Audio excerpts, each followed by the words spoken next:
Assalamualaikum warahmatullahi wabarakatuh.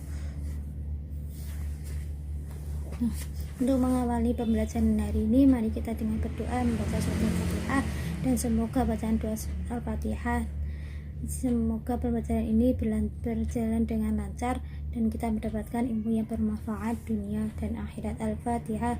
A'udzubillahi minasyaitonirrajim. Bismillahirrahmanirrahim. Alhamdulillahirabbil alamin arrahmanirrahim maliki yaumiddin. Iyyaka na'budu wa iyyaka nasta'in. Ihdinas shiratal mustaqim.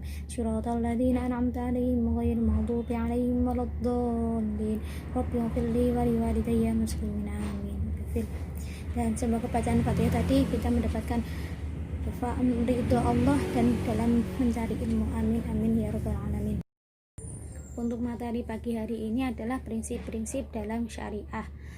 Memasuki prinsip-prinsip dalam syariah, kita mengulas pelajaran kemarin yaitu syariah dan tujuan syariah. Syariah yaitu peraturan atau norma-norma hukum Allah yang harus ditaati oleh hamba-Nya. Syariah dalam yang istilah adalah jalan yang harus ditempuh oleh semua umat Islam, karena syariah ini berisi tentang norma-norma atau undang-undang yang mengantar manusia hidup bahagia di dunia dan akhirat. Tujuan syariah yang kemarin ada dua. Yang pertama tujuan khusus dan umum. Untuk umum, tujuan umum adalah untuk mengatur kehidupan manusia sebagai makhluk individual untuk taat, tunduk dan patuh kepada Allah. Untuk khusus untuk khusus adalah disebut maqasid asyariah.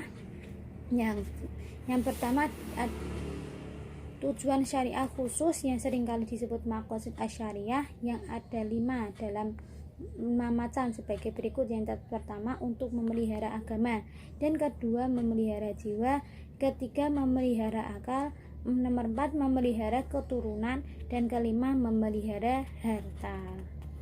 Selanjutnya adalah perbedaan fikih dan syariah. Perbedaan fikih dan syariah ini ada 4 perbedaannya. Yang pertama untuk syariah dulu. Syariah yang pertama adalah syariah bersumber dari Al-Quran dan hadis. Dan yang kedua, ketepatan hukumnya bersifat qot'i atau pasti. Jadi ketepatan ini dari Allah Subhanahu wa taala semata. Jadi sumbernya dari Al-Qur'an. Yang ketiga, hukum syariahnya hanya satu tapi tidak harus ditaati oleh semua umat Islam. Jadi hukum syariah ini hanya satu gimana? Dari Allah. Jadi hukum bersifat qot'i tersebut. Yang keempat, tidak hasil ijtihad para ulama dan dalam menetapkannya. Adapun untuk fikihnya, fikih bersumber dari para ulama dan ahli fikih, tetapi merujuk pada Quran dan hadis. Jadi fikih tersebut semua hukum dari Al-Quran dan hadis, tapi yang diambil oleh para ulama. Kalau syariah itu langsung dari Allah atau bersumber dari Al-Quran dan hadis langsung. Yang kedua, ketepatan hukumnya bersifat dhonni atau dugaan. Yang ketiga, berbagai macam teknik pelaksanaannya. Dan yang keempat, hasil ijtihadnya para ulama dan penetapannya pelaksanaan hukumnya. Oke. Jadi kita memasuki materi ibadah dan karakteristik. Pada sebelumnya, ibadah dan karakteristik. Pengertian ibadah dilihat dari segi bahasa memiliki 4 arti. Yang pertama taat, dan kedua tunduk, ketiga hina, keempat pengabdian. Jadi ibadah adalah bentuk ketaatan, ketundukan, perasaan hina di hadapan Allah Subhanahu wa taala dalam bentuk pengabdian kepada Allah. Secara istilah, ibadah adalah sesuatu yang dicintai oleh Allah dan diridhai oleh Allah, baik berupa perkataan ataupun perbuatan hambanya. Prinsip-prinsip dalam syariah. Prinsip-prinsip dalam syariah yang pertama adalah tidak memberatkan atau menyulitkan bagi hambanya. Dalam firman Allah yang berbunyi la yukallifullahu nafsan illa wus'aha, yang artinya Allah tidak membebani seseorang melainkan sesuai dengan kesanggupannya. Jadi di sini adalah semua yang diberikan oleh Allah adalah tidak membebankan kepada manusia atau hamba-hambanya, yaitu meminimalisir beban. Dasar ini merupakan konsekuensi dari yang pertama. Dengan dasar kita dapat rukhsah dalam beberapa jenis ibadah, contohnya mengqashar sholat dan atau menjamak sholat dalam perjalanan yang jauh dengan syarat yang telah ditentukan. Yang ketiga adalah berangsur-angsur dalam menetapkan hukum, dan keempat memperhatikan kemaslahatan umat, dan kelima prinsip persamaan dan keadilan. Prinsip ini menyamakan semua manusia, bahwasanya semua manusia adalah sama. Yang perbedaannya hanya saja dengan ibadah dan amalnya seseorang tersebut. Ibadah terbagi menjadi dua, yaitu yang pertama ibadah mahdah. Ibadah mahdah adalah mengatur hubungan hamba dengan Allah Subhanahu wa Ta'ala, atau aturan yang sudah diatur dan ditentukan yang dicontohkan oleh Rasulullah Shallallahu Alaihi Wasallam.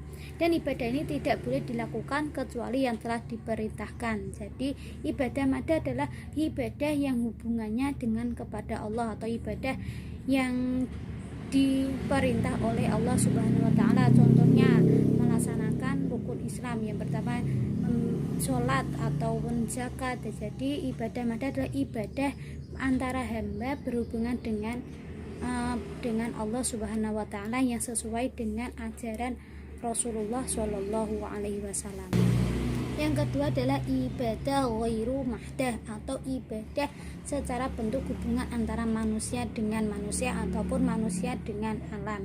Jadi ibadah ghairu mahdah ini adalah prinsip ibadah yang dengan sosialisasi atau bersosial dengan manusia dan berhidupan di dunia. Contohnya mencari nafkah, bertetangga, atau saling tolong menolong.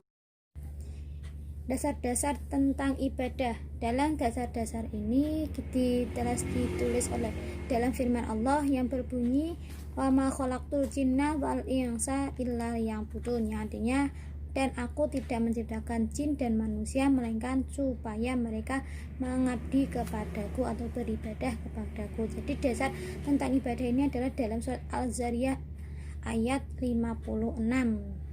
Ya, di sini kita sebagai manusia atau semua ciptaan dari Allah ini berkewajiban untuk beribadah kepada Allah Subhanahu wa Ta'ala semata. Rukun-rukun ibadah ada 3 macam. Yang pertama al-hub atau cinta, perasaan cinta kepada Allah ketika beribadah.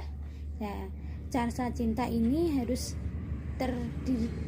tertanam dalam diri kita, karena kita kalau tidak cinta kepada Allah, maka rasa ibadah kita berat atau kita tidak akan melaksanakan ibadah tersebut. Yang kedua al-khauf atau takut. Khauf ini kegundahan hati akan terjadi sesuatu yang tidak disukai berupa hukuman dan azab dari Allah, menimbulkan sikap penghambaan atau ketundukan seorang hamba kepadanya. Tiga yaitu ar-roja atau berharap. Dalam berharap ini seorang hamba harus mempunyai harapan diterima ibadahnya, harapan yang mendapatkan ridho, dan harapan tersebut menunjukkan rasa butuh kepada Sang Pencipta. Dengan demikian seorang hamba akan selalu mempunyai husnudzon kepada Allah, akan diterimanya amal ibadahnya. Demikian materi pagi ini. Semoga materi yang baru saja kita pelajari bisa kita amalkan dalam kehidupan sehari-hari. Amin amin ya rabbal alamin. Assalamualaikum warahmatullahi wabarakatuh.